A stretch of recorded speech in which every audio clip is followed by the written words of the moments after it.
Hello Nargis. In this short screencast, I'm going to give you feedback to last week's summary. Okay, let's start. In the video, okay, title video, good. The speaker, you could include the name of the speaker as well. The first time is a good idea. Later on, you can refer to him as the speaker. Argues that, very good use of reporting verb. Let's see what the main idea is now.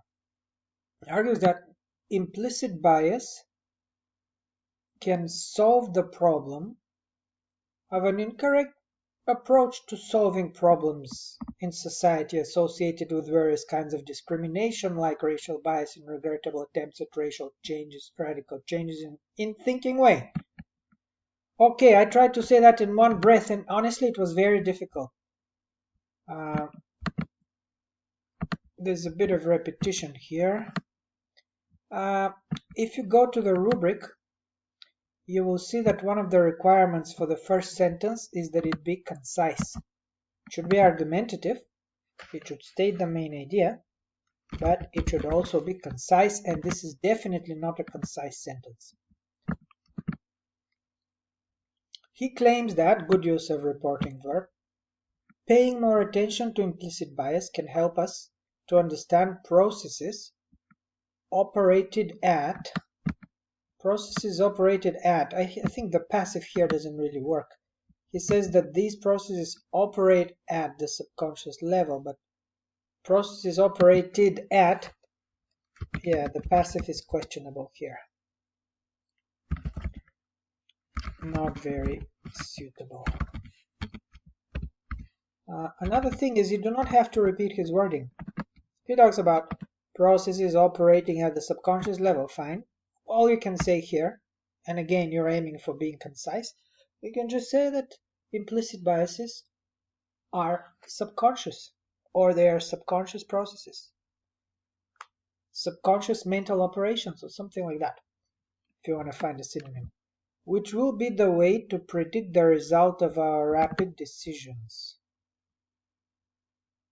Okay, I'm not very sure what that means, which will be the way to predict the results of our rapid decisions that create challenges in society. Yeah, you want to make that a little bit more clear. Make this more clear. Okay. Basically, he was talking about 3 characteristics of biases, right? And I think it is far better for you to aim for simplicity and clarity. So you can start with your first sentence. The speaker argues that we are all prone to implicit biases, but there are some steps that we can take in order to solve the issue. That could be a good way to put it. That's it. Then think about the video, how it's sort of divided into 2 halves. The first half was basically the 3 characteristics, and then the 3 recommendations he gives. He calls them reasons.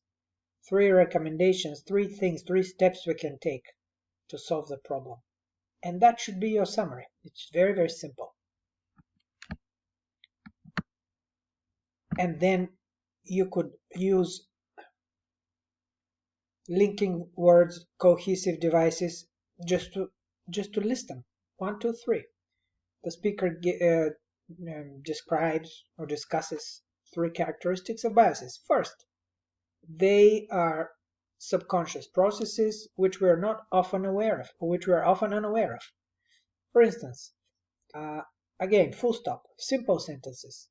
Second, they are often contrary to our own conscious beliefs.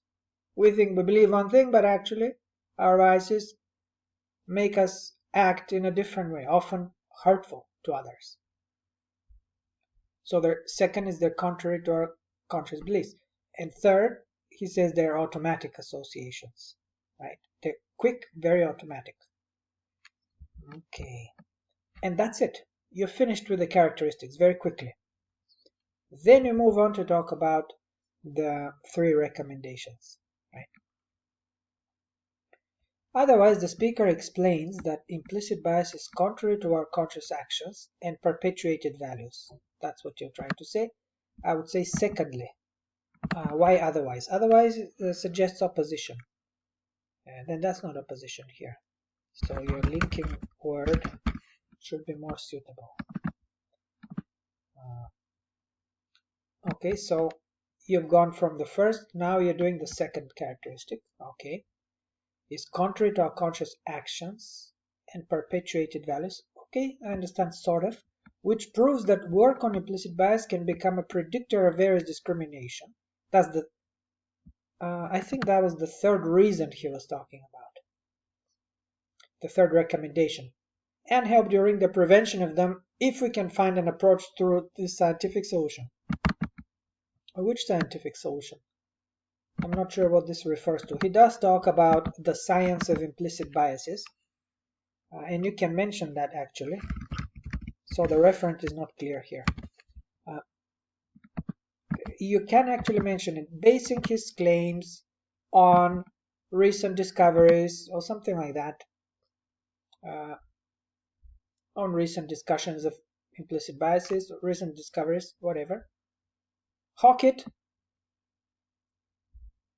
argues that, and so forth.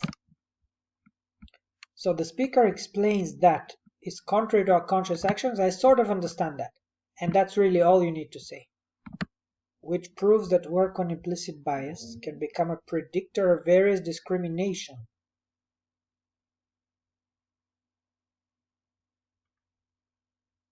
Okay, and help during the prevention of them. Which is them? You mean biases, right? So, but here bias is singular, or are you talking about? I'm confused here. I think you're talking about biases. So, generally, I would say stick with the plural. Implicit biases throughout the essay, just throughout the summary, just stick with biases in plural. Implicit biases can become a predictor. Yeah, okay, fine. But I would just stop here on values.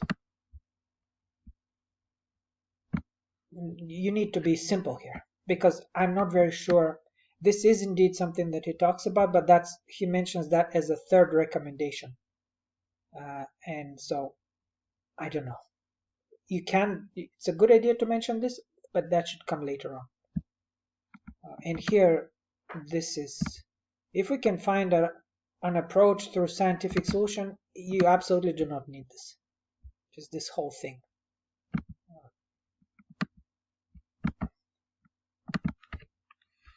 So no need for this, right? It just adds to the words, just makes the sentence more heavy. Furthermore, okay, he claims that mostly implicit bias. Why mostly implicit bias? Is triggered by stereotypes or mental association, which creates attitudes and behavior just as manifestations of this. Okay, I think that's almost clear here, especially having seen the video. I can understand what you're talking about. So this is okay, this part, but just as manifestation of this, I'm not very sure. Again, it just adds more words, padding. It just pads up the sentence. There's no need for that. So you don't need that. So again, make the whole thing more concise. What you can say, and you actually are saying that in the first half of your sentence. Basically, you're saying these biases are triggered by automatic mental associations, which we create when we perceive a person or an object. Boom, that's it. You don't need anything more. Now, so far, you have spent, I don't know how many words to talk about the three biases, the three characteristics, right? And then, look, most of this is, and you could have said that a lot more concisely. But then what happened to the 3 recommendations? Remember he was talking about 3 steps we can take. I think he called them reasons. And that's just gone from the summary. Your third reason is there, the one that he was talking about predictive behavior. So that's good. But I think it's much more clear, would be much more clear if you just said furthermore, or having discussed the 3 characteristics of biases, Hockett goes on to offer 3 recommendations. First, we need to do this. Second, we need to do that. Third, and then you would want to explain them here. Now, actually, the predictive and preventive approach was the second recommendation, and the third recommendation was open discussion. And you have mentioned here reducing shame. So again, you go through the first 3 characteristics, take a breath, and then in a bridge kind of sentence, say something like, having discussed the 3 characteristics, Hockett goes on to offer 3 recommendations. First, we need to become aware of our own biases. Remember, he was talking about diagnosing the problem. So we need to become aware of it. If we are aware of the problem, we can go about solving it, right? Second, we need to engage in predictive behavior, right? That's what you mentioned here. Basically what he's saying is we need to be able to predict situations which can potentially trigger our biases, and we need to do our best to avoid those biases. Say something like that. Very clear, very simple. Third, here he does talk about reducing shame. We'll tackle the problem of talking about learning implicit bias more effectively. I'm not sure what we mean by learning implicit bias. We'll tackle the problem of talking about bias. Okay, I sort of get it. He was basically talking about engaging in honest discussion, right? Something like that. That's the third recommendation. Basically, we need to honestly discuss our own biases, and that will help us talk about them without shame. But you are sort of saying that. He maintains that learning implicit bias. I'm not sure why learning, though. More effectively, we'll tackle the problem of talking about, just a little bit wordy again. Learning implicit bias more effectively will tackle the problem of talking about bias. All you need to say here is we need to engage in open discussion about our own biases. That's it. A discussion without guilt or shame. That's all you need to say, right? And then, now that you've said that, you want to say finally, right? Hockett concludes, or whatever, your conclusion, because here I'm not sure where the conclusion is. As a result is not really a good cohesive device for that. If you're trying to write a concluding sentence, it should be finally, in conclusion, something like that. And again, you've mixed the third recommendation, which is open discussion, with the final thought. I think it's more clear if you just discuss the 3 recommendations separately, and then in a separate sentence, finally, Hockett ends, or whatever you want to say, make it clear that it's your conclusion. He basically recommends that we start from the inside. We work on ourselves first, what he calls internal change. He does mention external, and what he's trying to say is we need to work on the inside first, then only then can we produce positive change in society. You can say something like that. We need to start from the inside. We need to examine our own biases. Okay, I hope this is helpful to you. Nargis? Again, clarity, simplicity, conciseness. These are the 3 magic words you need to practice. Good luck.